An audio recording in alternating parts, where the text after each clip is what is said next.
Halloween, 1994. You haven't heard any more from this controller chick, huh? No, not a word. A commuter plane circles outside Chicago, waiting for clearance to land. Eagle Flight 184, descend and maintain 8,000. 8,000, Eagle 184.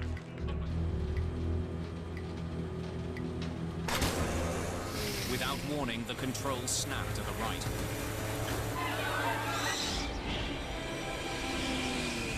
The plane plunges straight for the ground.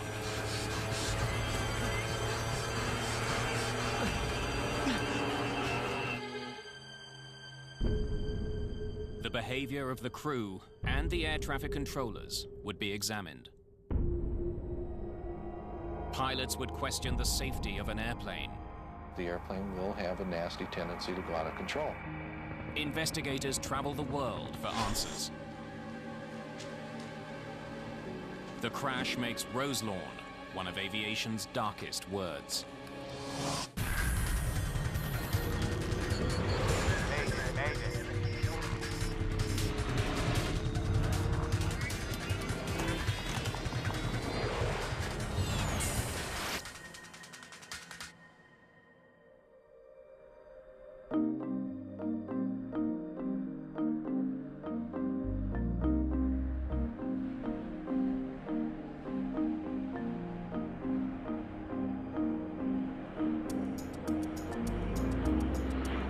It's mid-afternoon on October the 31st, 1994. American Eagle Flight 4184 left Indianapolis, Indiana 15 minutes ago. It's heading to Chicago. There are 68 passengers and crew on board.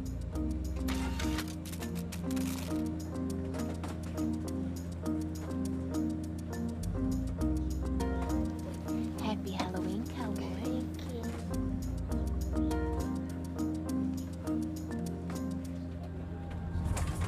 Flying through the clouds, the aircraft begins to experience some turbulence. I'm gonna keep them in their seats in this chop and sense them taking chances. Captain Orlando Aguiar is in command of today's flight. It's supposed to be his day off. He volunteered for this flight to make extra money. His wife is expecting their second child. Let's see if we can get above this. Center, any chance Flight 184 can climb to 16,000? Eagle Flight 184, maintain 16,000. First Officer Jeff Gagliano is handling the flying duties on this leg of the flight. He programs the autopilot to climb to a less turbulent altitude. Jeff actually was working on his dad's ranch in Wisconsin just before he came in for that trip on Halloween that day. Getting on a horse or getting in an airplane, those were two of the things that Jeff loved most.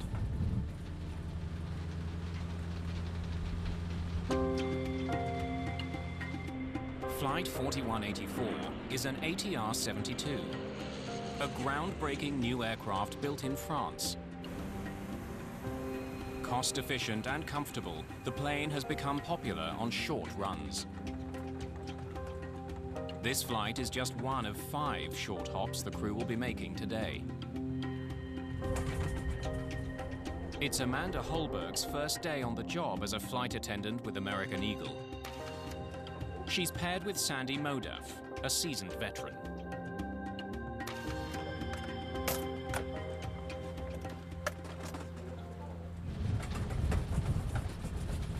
Aguiar and Gagliano have flown this route countless times and know it by heart.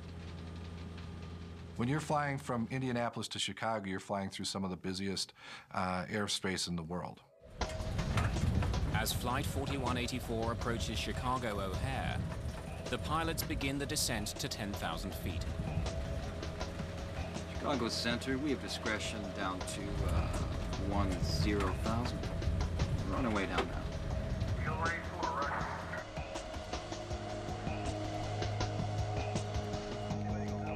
In Chicago, controller Michelle Willman is returning from a break.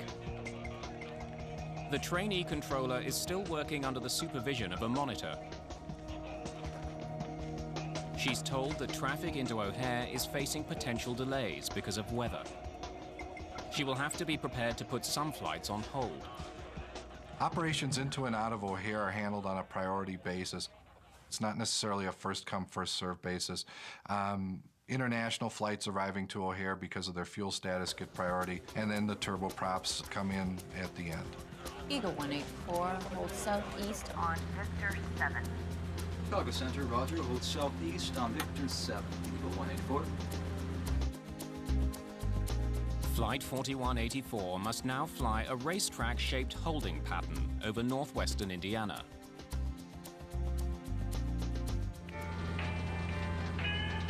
The crew has little to do as they wait for air traffic controllers to give them permission to land. Can I get you boys anything? I'm good. Stereo? Oh, you don't have a hard job. We do have it pretty easy.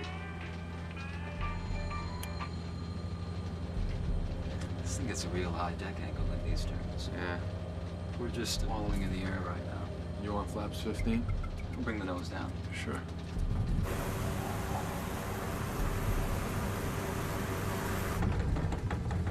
I guess Sandy's going woo now.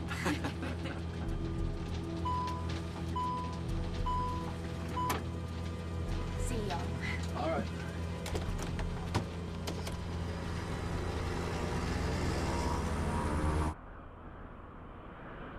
The crew needs to let the airline know about their delay. It could affect the rest of the day's schedule. Crews use text messages to communicate with dispatchers, so they don't tie up radio frequencies. Shall I let them know how much fuel we got? Sure. Space, F-U-E-L. Is that? We've got 3,600 pounds.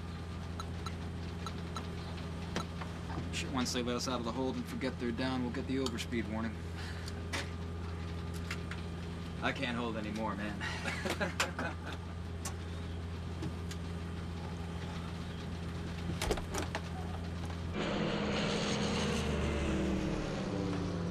Just doing circles up here, yep. Yeah, we got plenty of gas. We could be up here. Here for a long while. Hey, bro. Yeah. Getting busy with the ladies back here. Oh. Yeah, so if I don't make it up there, say the next. 15, 20 minutes. You know why? Okay, when we get closer To the touchdown, I'll give you a ring. Oh, no, I'll be up right now.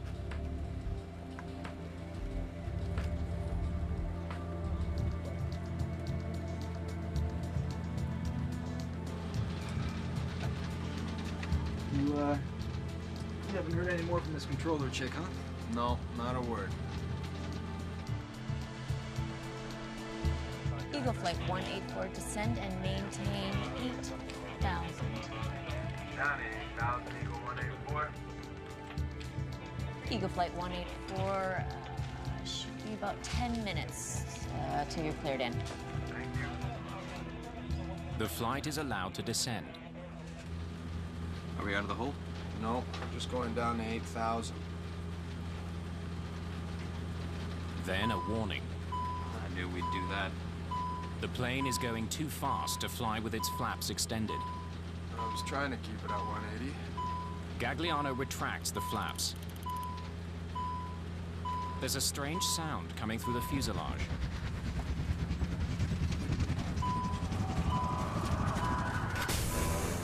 Suddenly, the control column turns sharply to the right.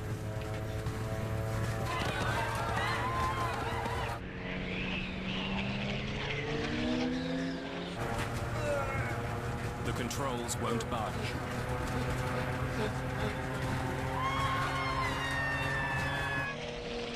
The plane is falling from the sky. The pilots begin to recover control.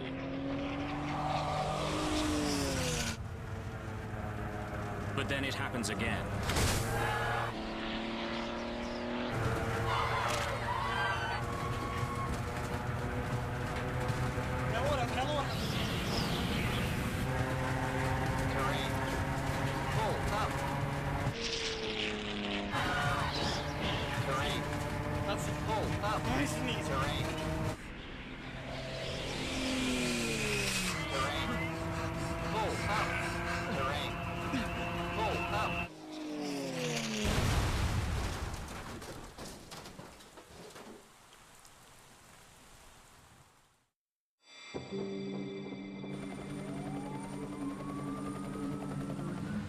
Flight 4184 has crashed into a field just outside Roselawn, Indiana. Both pilots, the 2 flight attendants, and all 64 passengers are dead.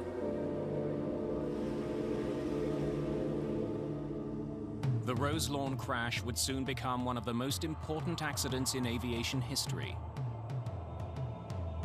It will lead investigators to new conclusions about a string of older crashes.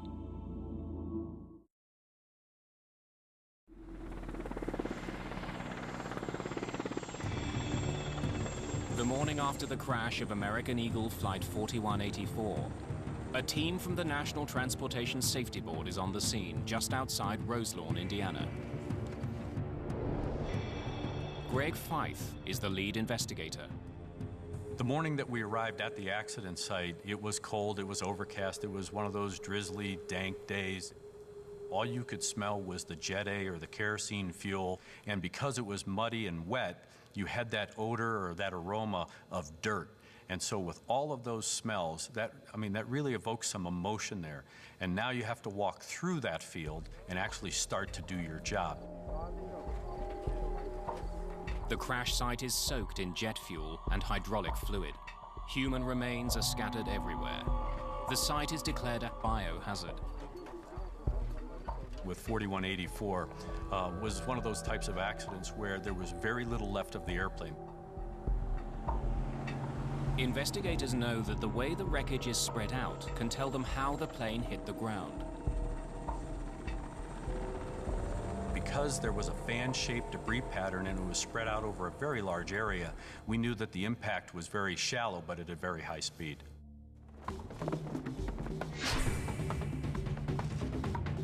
The airplane's 2 flight recorders are found intact in the tail. They're taken to the NTSB's labs for analysis. The data on the recorders could provide the clues investigators need to solve the mystery. But extracting the data takes time. In the meantime, investigators look for the location of key pieces of wreckage.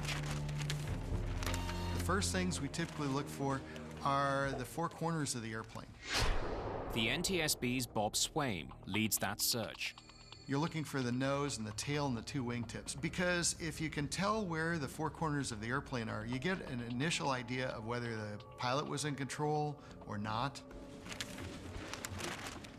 The plane's 4 corners are far from each other. The nose and cockpit are completely destroyed. This tells investigators that the plane hit the ground nose first in a shallow but rapid descent.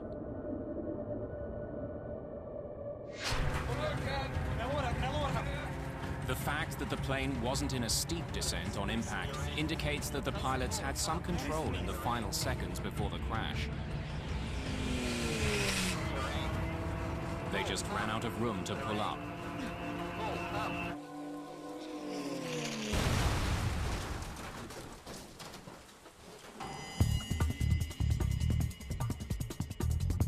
Investigator Bob Swaim, meanwhile, has recovered some of the plane's instruments, including its attitude director indicator, also known as the artificial horizon. It's a key instrument that tells pilots if they're flying level. If it malfunctioned, it could have misled the crew and caused them to make mistakes. We had a pretty good idea of the attitude of the airplane at impact, so it would really help at that point to see if the pilots had the same view of the flight that we found as they hit the ground. Get the lights pretty close. A lot of the cockpit pieces use a fluorescent paint or something similar, and when they contact each other, little bits of the paint transfer. If we look at those with a black light, we can see things that the naked eye cannot see. There's a good imprint here. The force of the impact has left tiny scratches on the shattered instrument. Swaim discovers that the attitude indicator seems to have been working. Its final readings show the plane was leveling off. The instrument coincides with the plane's actual position on impact. It indicated that at least the flight instruments that the pilots would have been looking at were appropriate, they were proper, that the pilots had something to fly by. The discovery means that the pilots knew their plane was diving towards the ground. Investigator Greg Feith is getting a clearer picture of the flight's final seconds. Now he wants to know about the history of this flight before it fell from the sky. One of the elements of the investigation, of course, was to look at air traffic control. Eagle 184 holds southeast on... Feith learns that Flight 4184 had been in a holding pattern southeast of Chicago for 39 minutes before the crash. When we looked at the air traffic control records, we found that the flow rate, that is, the number of airplanes that were going into Chicago O'Hare at the time, had to be reduced because of the weather moving through the area. I do apologize for all the delays. One of the aspects that we found was that one of the controllers in the facility was relatively new. They were considered a trainee. Had an inexperienced controller put Flight 4184 in peril? Chief Investigator Greg Feith wants to know more about the weather conditions along the holding pattern. I want weather data, pilot reports, its atmospheric conditions, its Doppler rate, or anything you can find.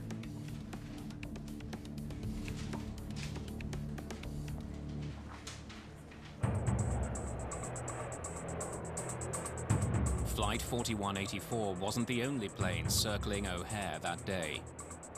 Several other planes were also on hold. They all landed safely. Interviews with the pilots of some of those planes give investigators an important clue. One after another, they all experienced icing, some as much as 3/4 of an inch. Many of the pilots report the same thing: ice. Dr. Marsha Politovich works at the National Center for Atmospheric Research. She's one of the leading experts on icing and the danger it poses to aircraft.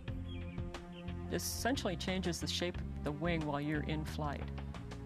It creates drag, it reduces lift, it causes performance and handling problems, and it's just not a good thing to have. Investigators examine weather records from the day of the crash.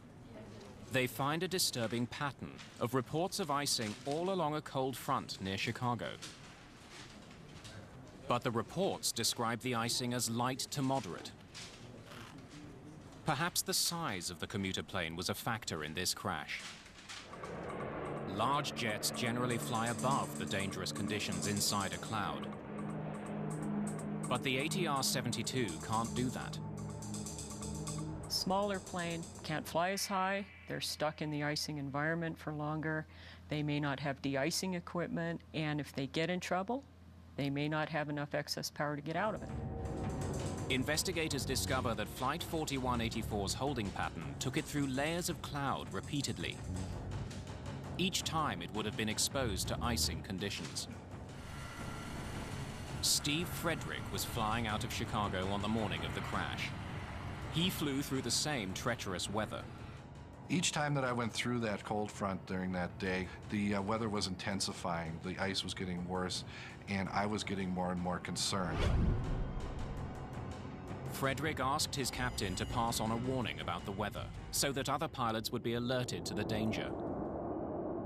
I found out a little bit later that my captain had never warned dispatch, and these pilots never got the warning about the ice that was out there that day.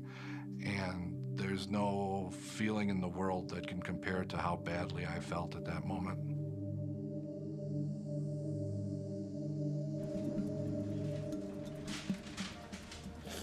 Greg Feith knows that controllers had put several other planes into a holding pattern near Chicago.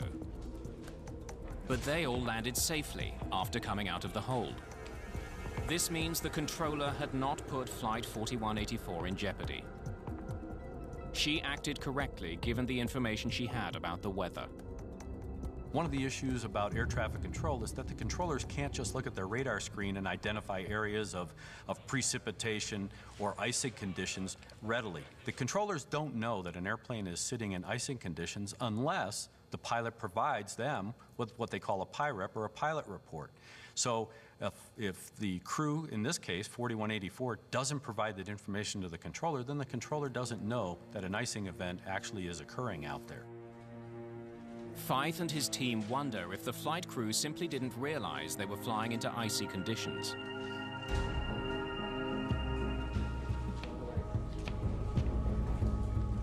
The plane's cockpit voice recorder provides the answer. Can I get you boys anything? Cereal? You don't have a hard job. You do have it pretty easy. Hey, bro.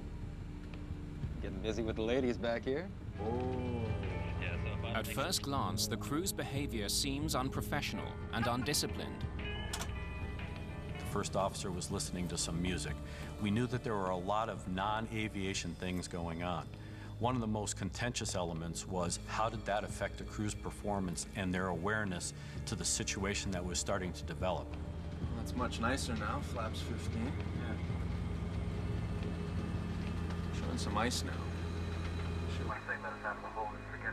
But 9 minutes before the crash, the crew had noticed their plane was picking up ice. The pilots must have been aware they were flying through an area of aircraft icing. You haven't heard any more from this controller chick, huh? No, not a word. Then, 2 minutes before the accident, another remark draws the attention of investigators. Still got ice. I see what you mean.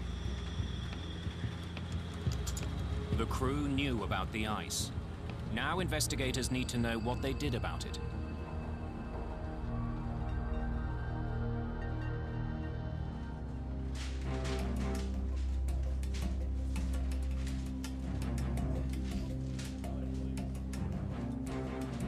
The ATR-72 is equipped with sophisticated de-icing devices.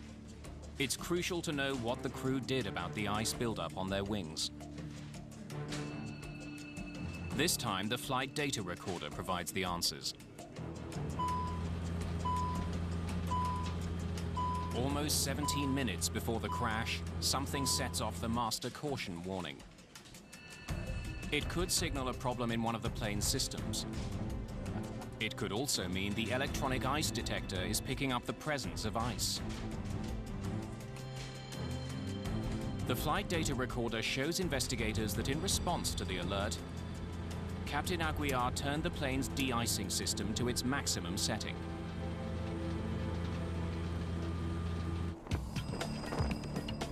The NTSB's Charlie Pereira looks into the performance of the ATR-72. The icing alert system had sounded orally, and they heard it, and they activated protection systems on the airplane. And at the time of the accident, the de-ice systems were on. The flight data recorder shows that after he activated his de-icing system, Captain Aguiar also pushed the throttle forward slightly, increasing the plane's speed. This increased the speed of the air moving over the plane's wings, making it harder for ice to settle there. The pilots had done everything they could to deal with ice buildup on the plane. But were the anti-icing systems actually working?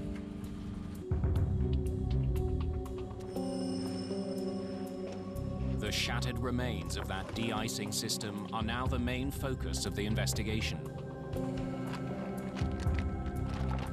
The airplane was designed in France by a group of French and Italian companies. The de-icing system was part of that design. So the components were made by small French vendors who were located around the countryside, and then they were assembled there in Toulouse into the final airplane.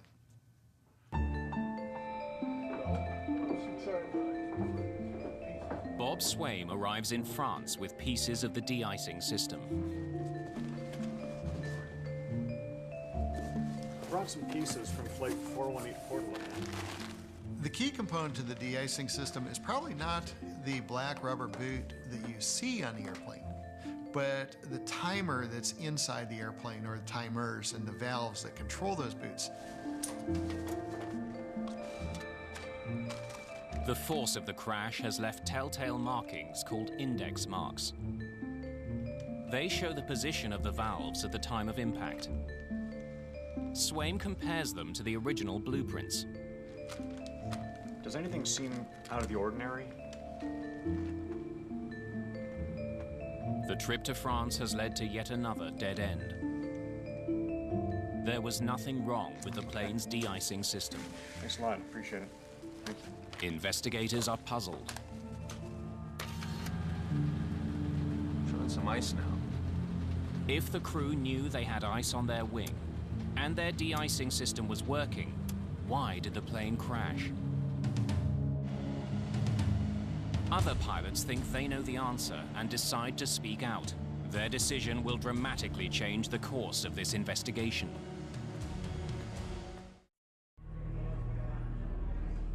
Three weeks after the crash near Roselawn, Indiana, American Eagle pilot Steve Frederick distributes a warning. It says the ATR-72 fleet operated by American Eagle is dangerous in icing conditions. It claims American Eagle pilots have pleaded with the airline and regulators to do something about it, but to no effect. I drafted and distributed a brochure in Chicago O'Hare Airport, which essentially warned people about the problems with the ATR aircraft and made an outreach to the public in order to try and get something done because nothing was happening. Steve Frederick has more than a professional interest in the crash of Flight 4184. Co-pilot Jeff Gagliano was his close friend. They graduated from flight school together. Gagliano's death has hit him hard. He made the comment one time that he would probably wind up dying because of ice in an ATR. And it was eerily prophetic. A month after the crash, pilot frustration over the ATR's airworthiness boils over. A group of a dozen pilots refuse to fly, citing risky weather. The airline is forced to cancel flights. And then Steve Frederick goes one step further. He voices his concerns on a US network morning show. We were told this airplane will try and kill you. If you get too slow in ice, the airplane will have a nasty tendency to go out of control. When I came back to flying after my appearance on Good Morning America, I was summarily suspended without pay.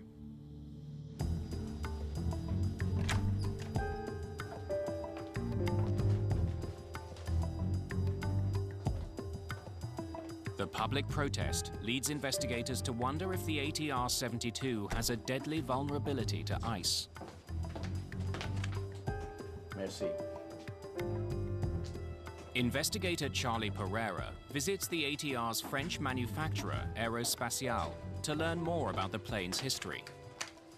We embarked on a research effort to try to identify all previous ATR 42 and 72 roll control incidents. He finds a disturbing pattern. And about five of those were found to be similar after the fact in our review to the Roselawn case. One such incident took place in December 1988 in Mosinee, Wisconsin. An American Eagle ATR-42 had been preparing to land in icy conditions at Central Wisconsin Airport.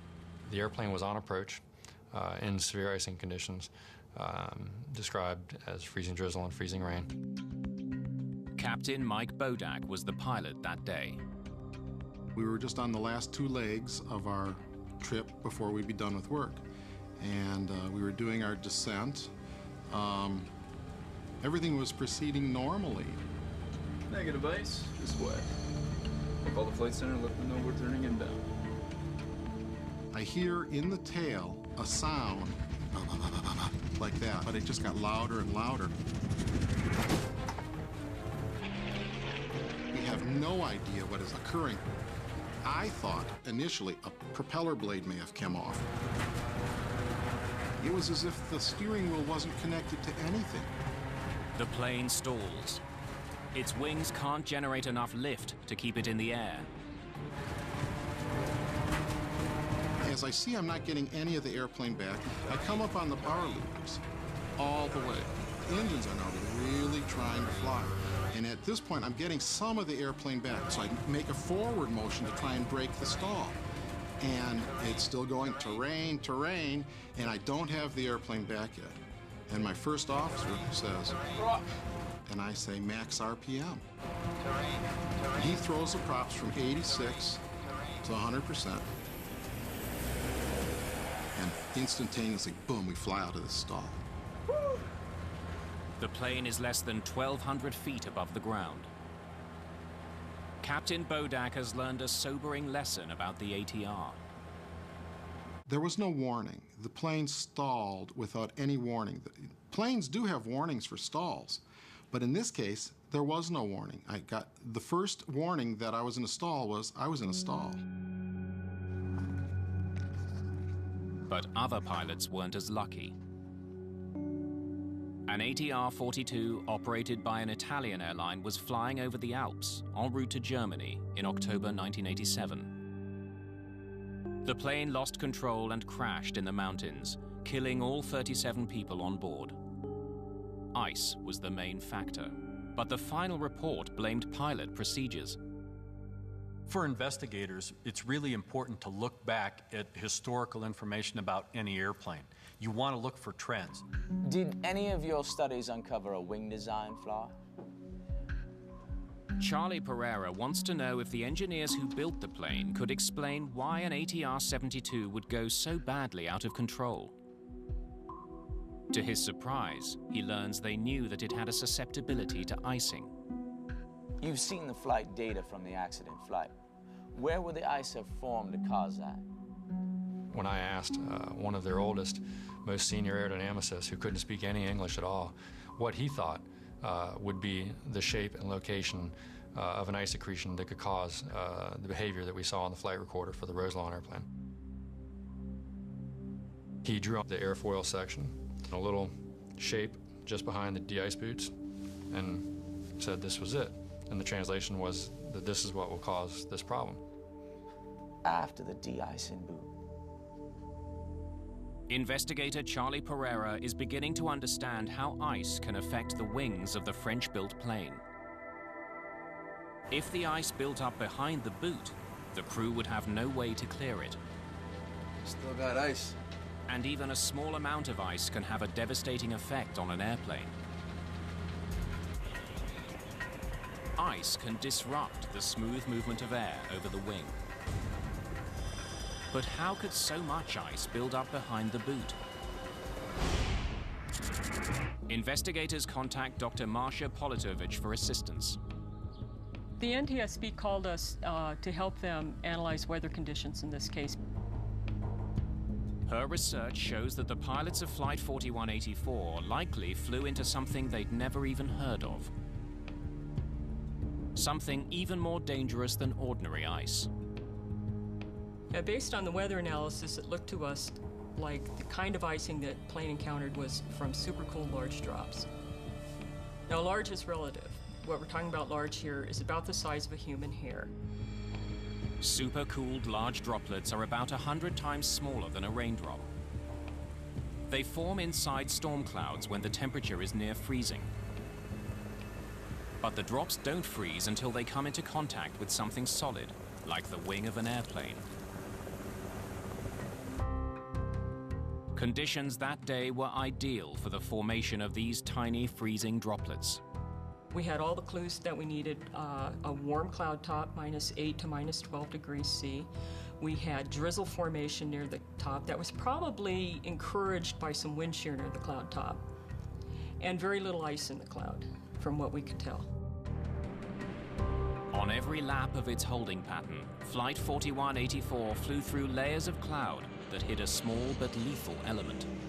They just put that poor guy in the wrong place at the wrong time.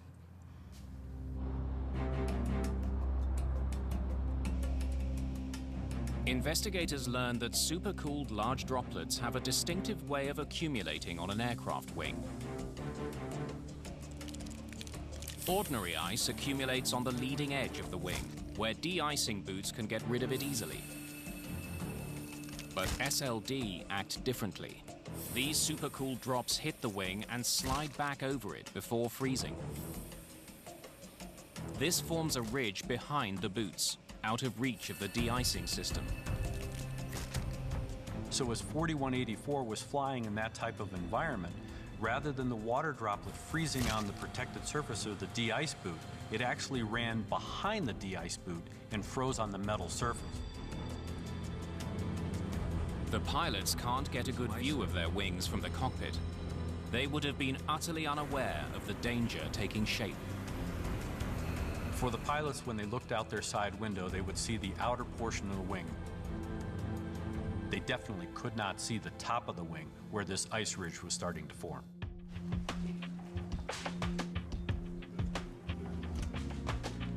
For Greg Feith, the investigation is coming to a head. His investigators think they know why Flight 4184 crashed, but they can't prove it. To make matters worse, the plane's manufacturer suggests that the Roselawn crash wasn't caused by an ice buildup, but by poor piloting. The NTSB thought it was an aircraft problem, and the French aircraft manufacturer thought it was a pilot problem and not their particular product.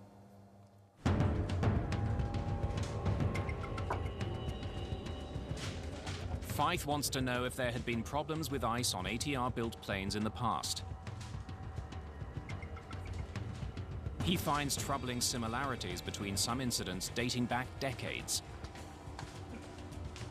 Using data from flight data recorders, investigators look at aileron movements from Flight 4184 and compare them to the other incidents. They discover that on all those flights, the aileron deflected in exactly the same way. There's no input at all from the pilots. We knew that all of these ailerons were being commanded to move, not by the pilot, but in fact the disrupted airflow created by the icing event that the airplane had encountered. The physics of ice buildup explains why the control column on Flight 4184 snapped to the right. Air turbulence on the wing was so powerful that it lifted the aileron, which caused the plane to roll. Since the aileron is attached to the control column by a cable, it jerked the control yoke to the right. The force of the turbulence pulling on the aileron was so great that even two pilots trying to countersteer weren't able to bring the aileron back down. The forces were determined to be about 250 pounds, so for the pilot it would have been trying to roll against 250 pounds of aerodynamic force. Worse, the ATR's control yoke doesn't have power steering, so those forces are transmitted directly to the pilots. The pilots could not fight back against the air pulling on their aileron.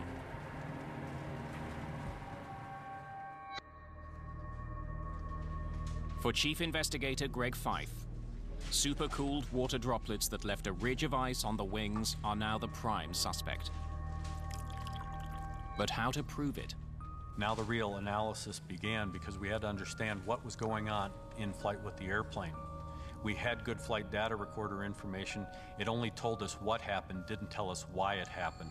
We had to try and model this icing event some way. At the time of the crash, NASA was just beginning to study the effect of supercooled large droplets on airplanes.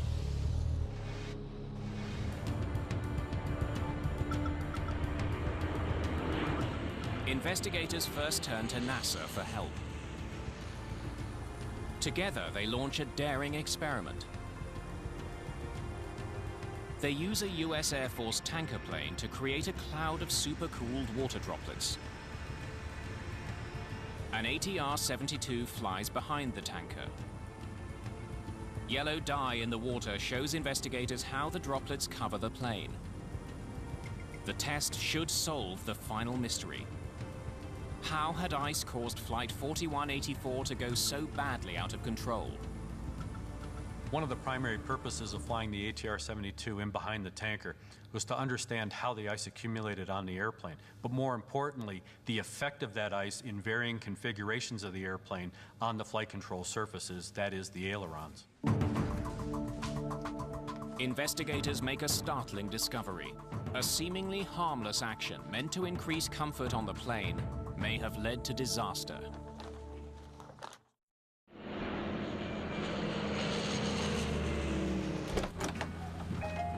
Can I get you boys anything? I'm good. While American Eagle Flight 4184 was holding, Captain Orlando Aguiar notices that the nose is tipped quite high. This thing gets a real high deck angle in these turns. Yeah. Captain Aguiar knows that the plane's high nose angle was producing an uncomfortable tilt in the passenger cabin. You want flaps 15? I'll bring the nose down. Sure. Extending the flaps would have the effect of lowering the plane's nose, making the ride more comfortable. I guess Sandy's going ooh now. When investigators duplicated this maneuver, they found that it had a dramatic effect on where the ice ridge formed on the plane's wing. The flaps made the icing problem even worse. By exposing more of the upper surface of the wing to the oncoming water droplets. And that's one of the reasons why we got the ridge of ice where we got it, was because of the flaps 15 configuration. That's much nicer now, flaps 15. The crew of Flight 4184 is unaware that a ridge of ice, more than a centimeter high, has built up on the surface of their wings.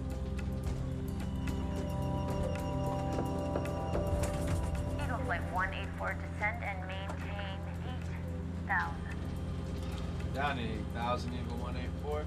The ice buildup has no effect on the flight until First Officer Gagliano begins his descent to 8,000 feet. I knew we'd do that. The descent increases the plane's airspeed. This triggers a warning from the flight computer telling the crew they're flying too fast with the flaps extended. I was trying to keep it at 180. Gagliano now retracts the flaps. But the routine gesture has a dramatic effect on the plane's aerodynamics. When they retracted the flaps as they started their descent down to 8,000 feet, the airplane pitched back up into a very nose-high attitude. Airflow over the ice-laden wing was disrupted when the nose lifted back up.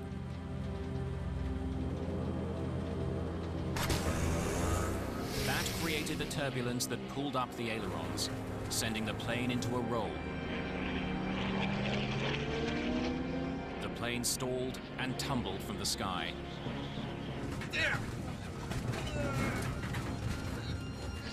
Had this crew had about 2,000 to 3,000 more feet of altitude, there's a high probability that they would have been able to salvage or recover the airplane before it struck the ground.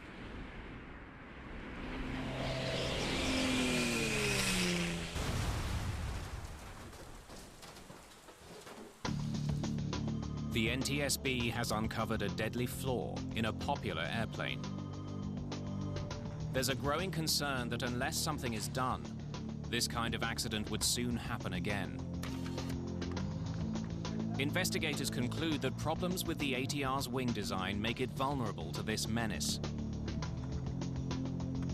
The agency that regulates U.S. aviation takes drastic action. We are going to issue an airworthiness directive this afternoon that will preclude the operation of these aircraft into known icing conditions.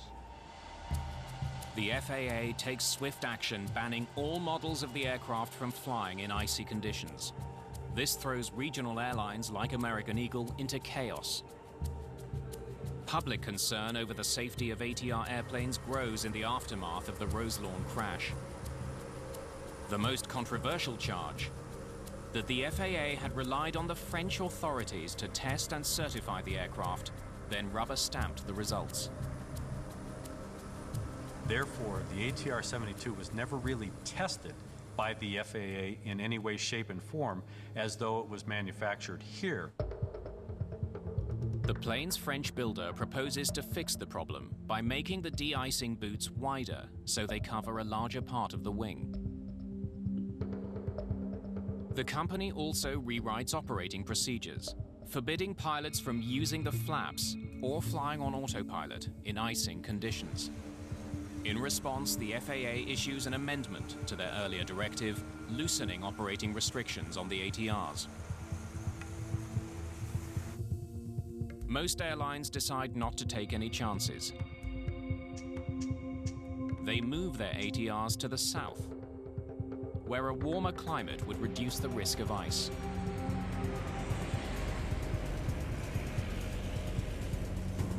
The crash at Roselawn set off a flurry of new research into aircraft icing and the conditions that produce it. There's a lot of weather data out there. Satellites, radars, surface obs, and it just keeps getting bigger and bigger, the collection of data. New techniques in forecasting are being developed to show pilots where icing is likely to occur and help them avoid it. But we're working on ways to get it to the people who need it. Dispatchers at airlines, meteorologists at airlines, and now even into the cockpit itself. Many of those changes will take time to come into effect. Pilots like Steve Frederick think that time will cost lives.